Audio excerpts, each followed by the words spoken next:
I'm happy to be here. Happy that you're here. Thanks for having me. Mark and Laura are, of course, my brother and sister-in-law, and very supportive and encouraging me through all of life. My wife, Francie, is here. A little bit of background. We attend Mount Pleasant Church of the Brethren over there in North Canton. Born and raised over there. We raise livestock, a small amount. So I've got 13 sheep, about 80 chickens, 4 pigs at the moment, 2 dogs, and I am also a real estate agent. I just became one in November. What else? I coach cross country and track and field at Lake Center Christian School over there in Hartville as well. I won't say anything more about myself, but again, I'm thankful to be here and excited for the opportunity. Honestly, everything that I'm about to say, I want to be 100% true for my own personal life. And what was already said, I believe you said that let us not worship or praise Him just in our words, but in our entire lives. And several other things just ring a bell, and I hope you'll remember some of the things that I'm going to tell you, or thoughts that I'm going to share. So first, I really love discussion. I'm going to ask you some questions throughout, and if I don't ask you questions, I really hope that what I say is something that you'll think about and kind of have a conversation with me in your head while we're talking. But I want to talk to you, I'll break it into 3 little sections. I'm going to talk to you about a couple words: amplify, intense, desire, and need. We're going to define those words. I want to talk to you about Jesus' greatest commandment, and then talk to you about Romans chapter 2 and exactly how do we live His greatest commandment. So, 3 things. Just those words. I'm going to repeat these words several times. The greatest commandment, and then how do we get to the actual act of fulfilling His great commandment. Okay, amplify. So, please respond. What comes to mind? It's appropriate that there may be some kind of sound issue, although it sounds to me like you did a great job. But what comes to mind when you think of the word amplify? I'm going to define it for you from Webster's dictionary in 1 second, but what comes to mind? Being heard. Being heard. Megaphone. Megaphone. Magnify. Whew. I was thinking about, there's a song, Majesty, worship His majesty, unto Jesus be all glory, honor, and praise. Majesty, kingdom, authority. And then it says magnify, lift up on high the name of Jesus. Magnify and amplify, to me, I was kind of putting them together. But okay, magnify. Anything else you want to share about amplification? I'll say what the dictionary says. To enlarge, to augment, to increase or extend when it relates to power or authority. To enlarge, to augment, to increase or extend. And a second definition, to make more complete, fuller, etc. To treat copiously so as to present the subject in every view. I like the word megaphone as well, because it's putting the message out, and where we might have a hard time doing it without amplification lets the message come out. And I thought, for me, the best part of this is that second definition that says fuller, to present the subject in every view. Everything about our lives reflects that there's some amplification. So I think about advertising. advertising all the time, wherever you are, signs, billboards, print, television, the internet, there's amplification of a message. It's put in our view, whether we're hearing it on a radio or seeing it, there's a message that's just being pushed into our mind. And we have to be careful about letting things be amplified in our minds. It could be amplified for good or amplified for poor purposes. So just while we're talking, I'm going to come back to amplify. What about the word intense? What comes to mind when you think of the word intense? Overwhelming. Overwhelming.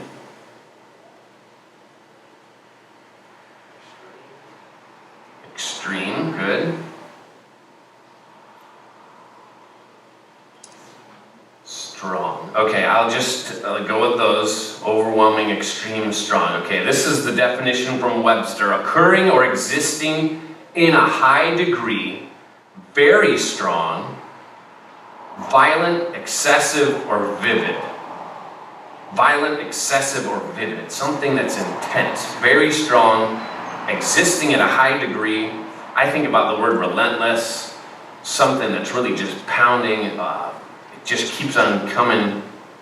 That would be intense. But also, second definition, strained to the utmost. Strenuous. Maybe you have times when physically you're in an intense circumstance where you're strained to the utmost. Strenuous. Then more spiritually, earnest, fervent, zealous, intense.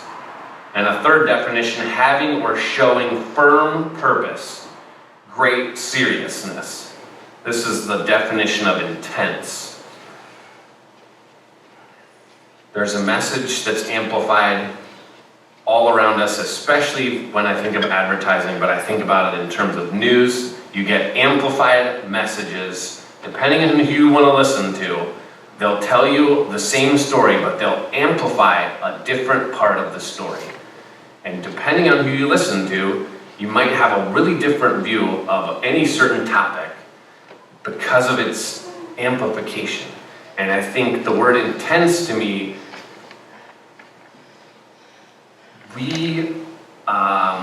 I grew up in a reserved atmosphere of worship. And a reserved, shy perhaps, quiet, respectful tone of worship, which I think there's good reason for that. But I think intensity and this firm purpose, great seriousness, nothing should, I guess we're competing is what I think about. We're competing. This amplified voice is constantly coming towards us, and we compete with our loved ones, with our own selves. We have voices, and if we don't let our convictions be intense, serious, firm, fervent, earnest, if we don't let our own convictions build them up to be strong, then whatever it comes towards us will be more compelling. So I think about amplify, think about intense, and now think about the word desire. I'll just go quickly through the definition of desire. An emotion directed to the attainment or possession of an object, a wish or craving. I wrote down the word lust. There's definitions that include lust, but desire could also be lust. And desire could also be the wish for the possession of, with earnestness. So again, the word earnestness popped up in the dictionary, but it's a motion directed toward the attainment of a possession. And then need is the necessity, compulsion, or obligation. It's something that's useful or desired, but is lacking. It's lacking a requirement. Amplify lets our voice be heard. It lets a lot of other voices that may fade into the background come right in the center of our focus. Intensity is that serious, fervent, excited, strong presence. Desire is what we emotionally are directed to. The things that we would desire, the things we want, the cravings, our appetites. And then need is the requirement of our lives. So I love definitions, and I really want to hold definitions firmly. So, use the right word without cheapening the language. I won't go into that more, but those words to me have a lot of great meaning. So I'm going to repeat them. And I'm thinking specifically about Matthew chapter 22, verses 36 to 40. And Jesus is asked, what is the greatest commandment? And his response, you probably know. I'm going to read it here, 22, just to verse 37, I believe. He says, in response to what is the greatest commandment? You shall love the Lord your God with all your heart and with all your soul and with all your mind. This is the greatest and first commandment. And then it goes on. Important words follow, but I'll stay with that. To love the Lord your God with all your heart, soul, and mind. And some other areas of the Bible say heart, soul, mind, and strength, or might. So Jesus is asked, what's the biggest ambition you could possibly follow? Or what's the most important task you could possibly aim your life at? And he says, the greatest commandment is to love the Lord your God with all your heart, soul, mind, and strength. I want us to just think, and for me specifically, I would love this to be the amplified message in my head when I wake up in the morning and when I take on any act in my life, anything that I do. And this isn't the way that I wake up in the morning, but I just want to be honest about it. I want this to be the way that I wake up in the morning, that I say to myself, I want to love God today with all my heart, soul, mind, and strength. Whatever it is that I'm doing, I want to love the Lord with all of my heart, with all of my soul, my mind, and my strength. It's easy to say these words, and honestly, I hope you're like me. When you say things like that, you begin to visualize, what is it that my life would look like if I were really doing it? It's an encouraging thing for me personally to read these words again and again. Love the Lord your God with all your heart, soul, mind, and strength. I wish that I had somebody as a guide that could stand beside me and say, Steve, now is the time where you should show that you love the Lord your God with all your heart, soul, mind, and strength. In this moment, wherever I am, it would be so encouraging if this was the rallying cry inside my head.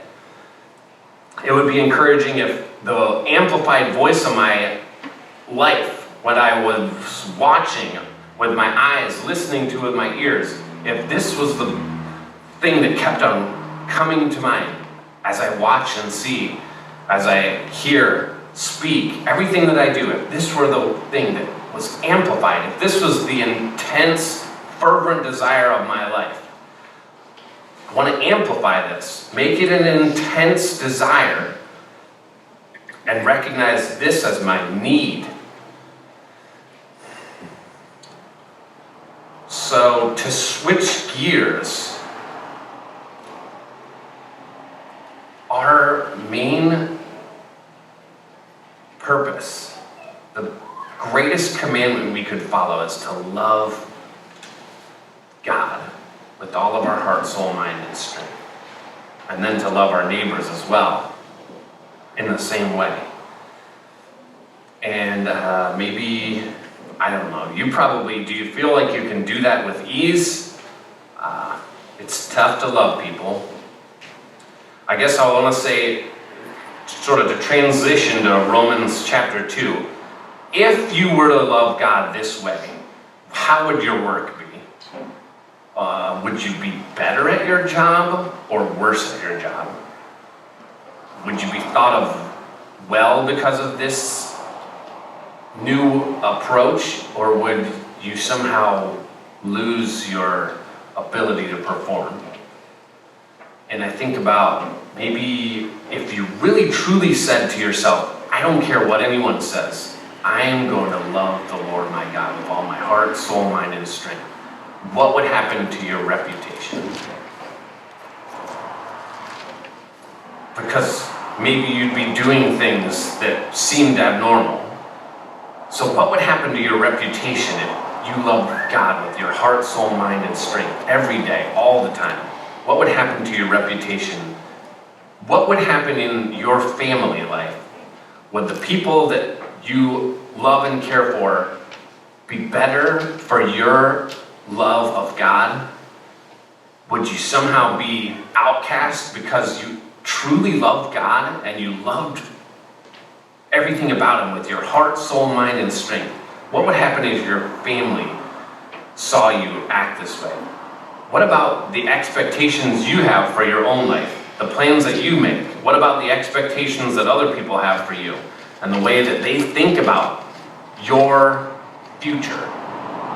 What would happen if you loved God with your heart, soul, mind, and strength?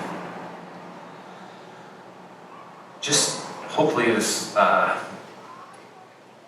will stick a little, but Romans chapter 2, kind of a different area, but I have been so encouraged to read through Romans.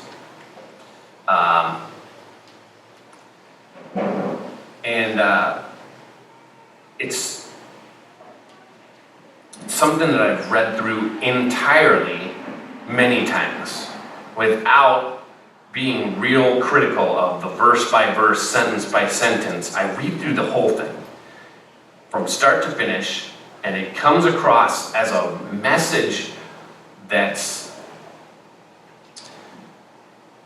hopeful for every single person who could possibly read it. Hopeful from start to finish. Paul starts in chapter 1 to tell the people how excited he is to basically have an influence in their life. He's amplifying the gospel, and he's excited to do it. He says he's not ashamed of the gospel because it's the power of God unto salvation. He talks about how all mankind has been able to see God from the creation of the world until that day that he wrote this book of Romans.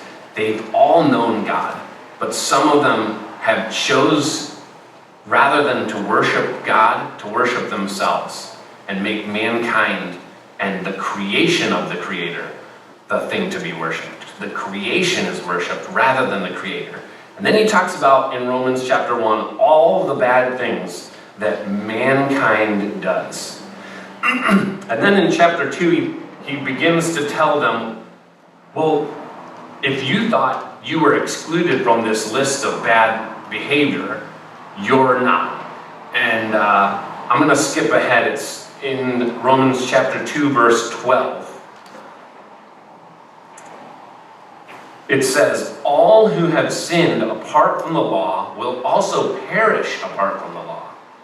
Not a hopeful sentence. All who have sinned apart from the law will also perish apart from the law. If you didn't have the written words in front of you and you sinned, you still die. And you're under the law. You'll be judged by the law.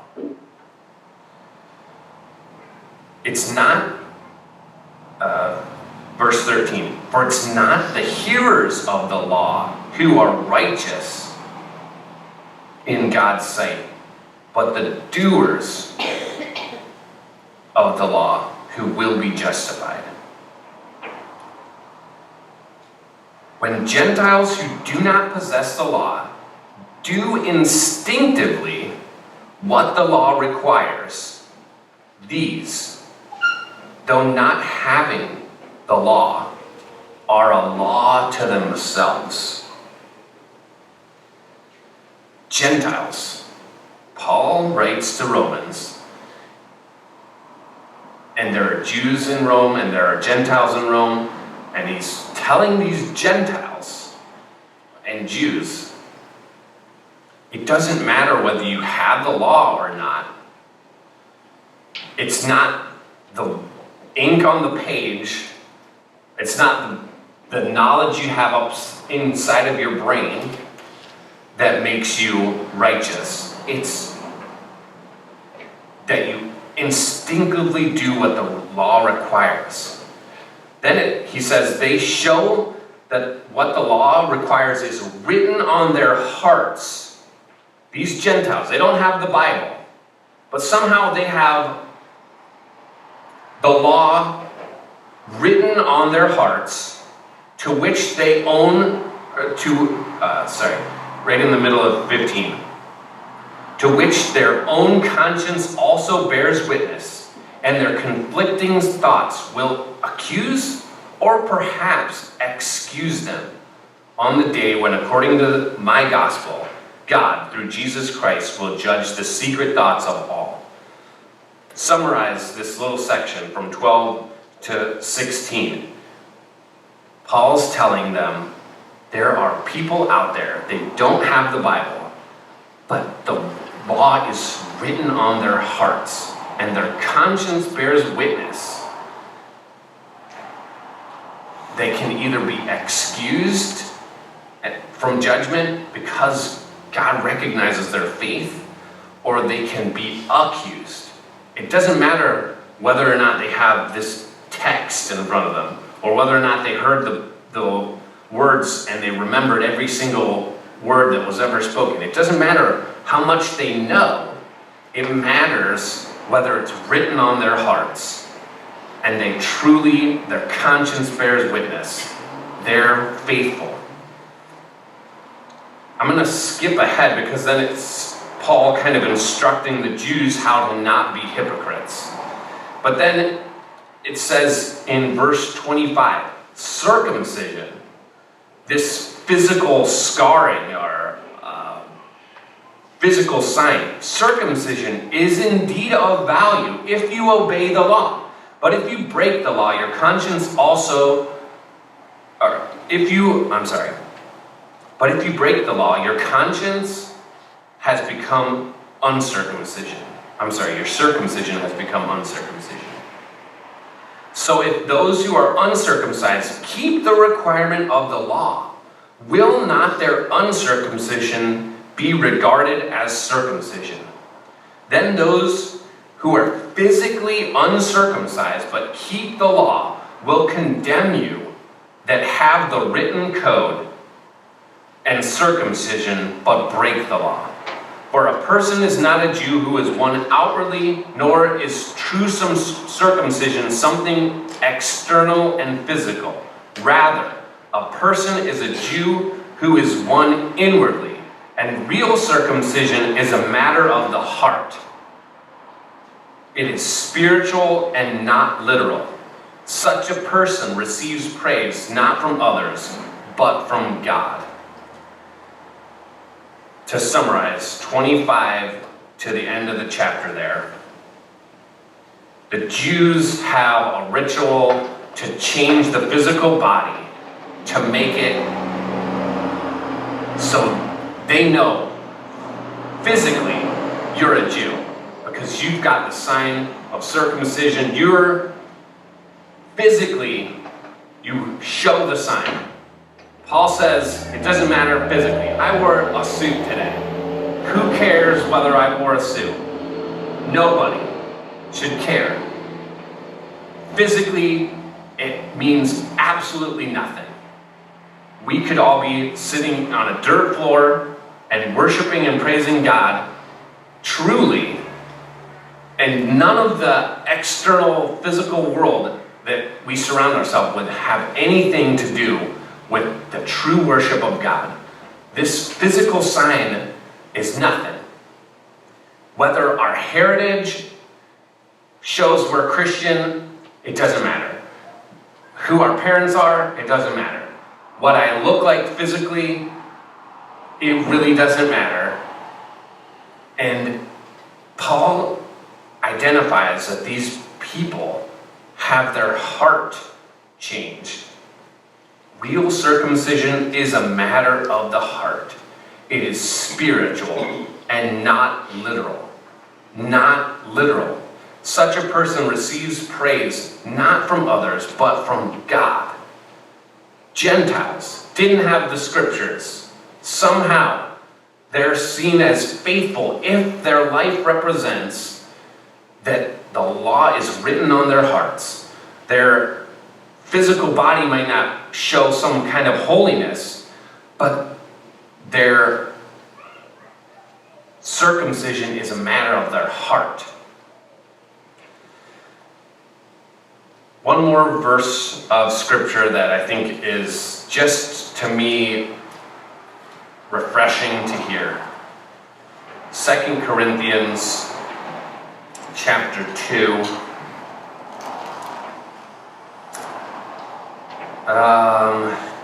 Paul's happy to write to the Corinthians,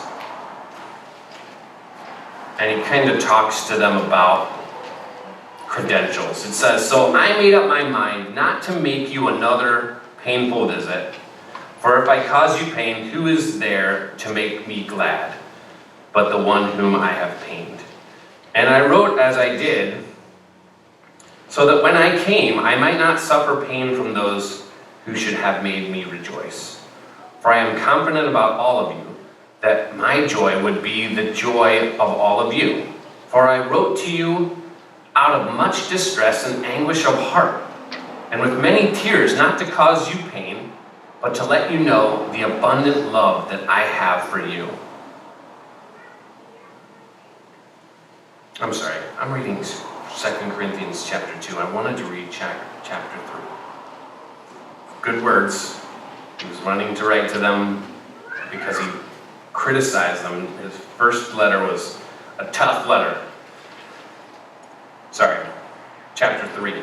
Are we beginning to condemn ourselves? Surely we do not need, as some do, letters of recommendation to you or from you, do we?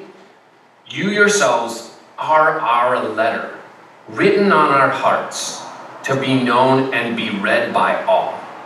These people in Corinth are the letter of their success, written on their hearts. They are the letter. And you show that you are a letter of Christ, prepared by us, written not with ink, but with the Spirit of the living God, not on tablets of stone, but on tablets of human hearts. Such is the confidence that we have through Christ towards God. Not that we are confident of ourselves to claim anything as coming from us. Our confidence is from God, who has made us competent to be ministers of a new covenant, not of letter, but of spirit. For the letter kills, but the Spirit gives life. Now, if the ministry of death, chiseled in letters of stone tablets, came in glory, so that the people of Israel could not gaze at Moses' face because of the glory of his face, a glory now set aside, how much more will the ministry of the Spirit come in glory? So, to begin to conclude, what I find refreshing is that oftentimes knowledge is supposed to be superior. Someone's brain power, someone's memorization, someone's dedication is worth appreciating, and it's truly a gift in some cases, but it's not why we're here. It's the Spirit that gives life. It's not the letter. It's not the ink on this page that is holy. There's nothing holy about white paper and black ink. The text can be read for good or bad. We can misuse the ink on the page, but our spirit testifies. Our heart bears witness. Our conscience bears witness. When I think about these things and why I wish that this was the 100% truth for my life, I want to wake up in the morning and think truly that I love God with my heart, soul, mind, and strength. I want to amplify it in my day while I walk and talk, while I sit and plan. I want to make it so it motivates me to not waste my time. And it motivates me to choose the best possible thing, whatever it is. Whether I'm going to bed, whether I'm being productive in work. I want this to be the motivating part of my life. I want it to be amplified.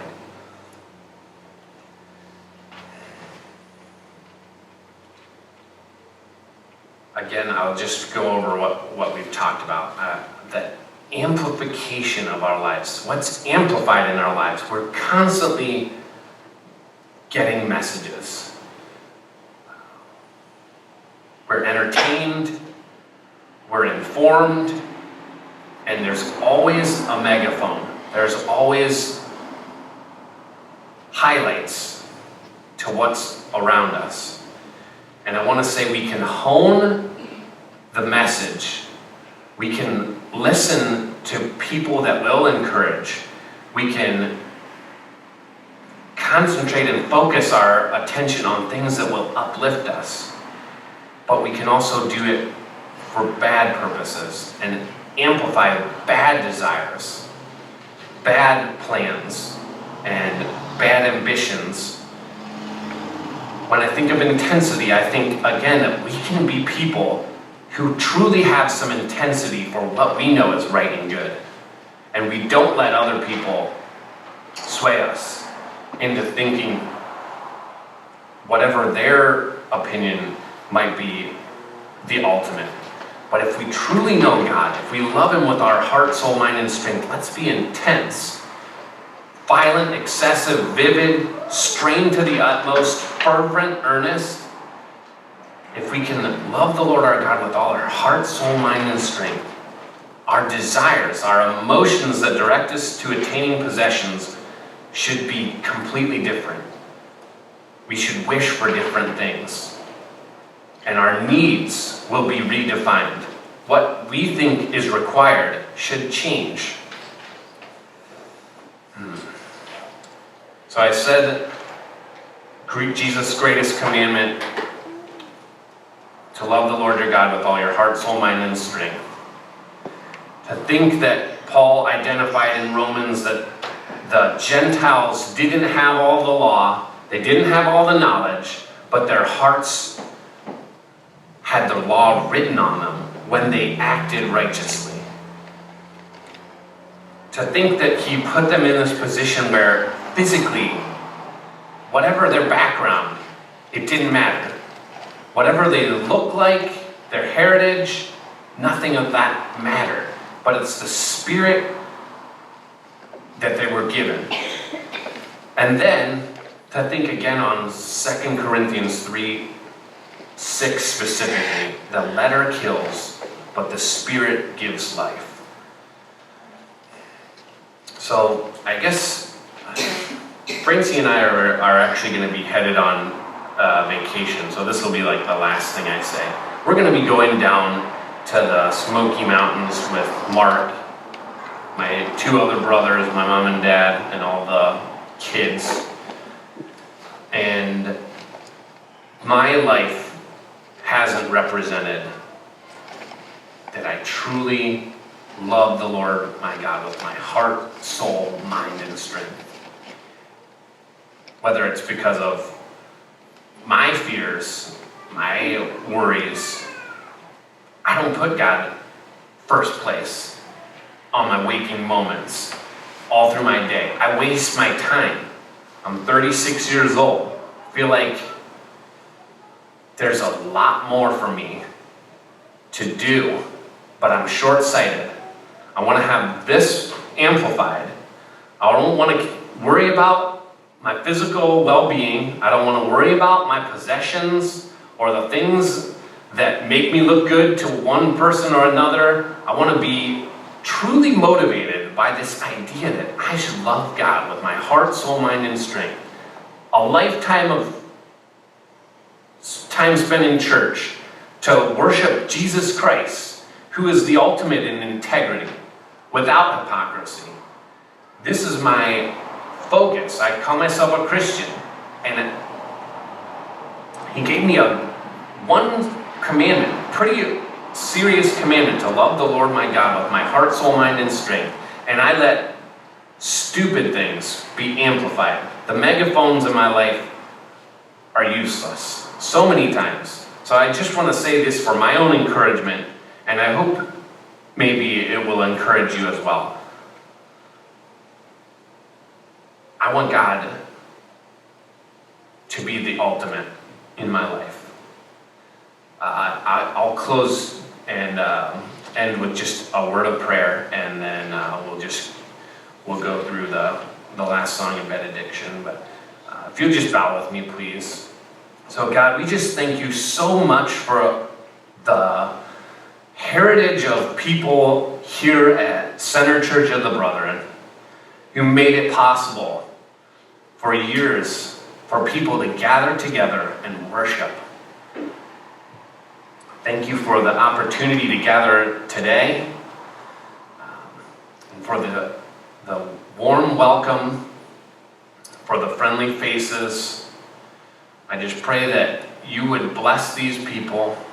I pray, God, that you would give us motivation to love you with all of our heart, soul, mind, and strength, to let these words be amplified in us.